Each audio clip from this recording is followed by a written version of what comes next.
Chers collègues, la loi de 2015 dite loi NOTRe, portant sur la nouvelle organisation territoriale de la République, conduit à modifier certains champs de compétences du département.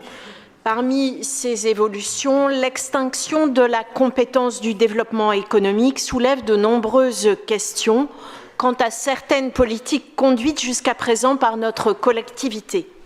Comme je l'évoquais en septembre dernier à l'occasion des questions à Monsieur le Préfet, le devenir du réseau des ruches d'entreprise est contrarié par ces nouvelles dispositions. Le réseau des ruches est un outil important, il répond aux besoins du développement des territoires. En proposant des locaux et un accompagnement sur mesure aux entrepreneurs, le réseau des ruches lutte contre la dévitalisation des territoires et participe à une stratégie d'aménagement équilibrée.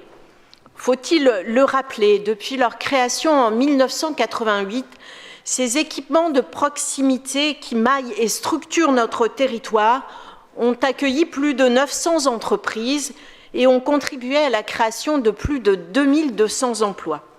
En 2014, le réseau est passé du statut d'établissement public administratif sous tutelle du département au statut de société publique locale dont le département est actionnaire majoritaire.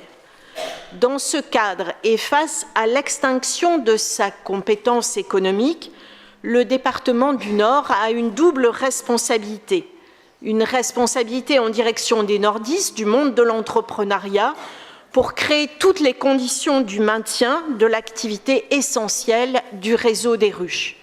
Et puis une responsabilité en direction des salariés de cette structure qui vivent depuis maintenant plus d'un an dans le flou le plus total sur l'avenir de leur structure et le devenir de leur emploi. Nous savons que la situation est complexe, avec des statuts différents dans les 12 ruches du réseau départemental. Pour autant, alors que la délégation de service public départemental s'arrête au 31 août 2017, il est nécessaire que le département du Nord affiche clairement la couleur sur la stratégie mise en place pour sauver nos ruches.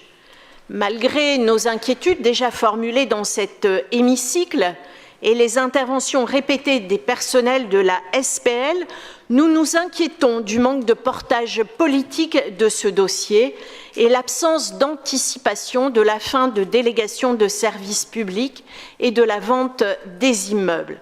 Aussi, Monsieur le Président, nos questions seront les suivantes. Alors que le département du Nord doit sortir du capital de la SPL, où il est présent, à hauteur de 500 000 €, qu'est-il pressenti pour prendre le relais et assurer la gouvernance de la SPL? Est-ce que la région assumera ses responsabilités en matière de développement économique et de solidarité entre les territoires, ou faudra-t-il se reposer sur les intercommunalités? De quelle manière et selon quel calendrier avez-vous prévu d'associer les élus des intercommunalités concernées, la MEL, la CAPH, Valenciennes Métropole et la communauté urbaine de Dunkerque? Enfin, qui achètera les bâtiments des ruches dont le département est actuellement propriétaire? Merci, Monsieur le Président, des éclairages que vous pourrez apporter sur ces différents questionnements. Merci.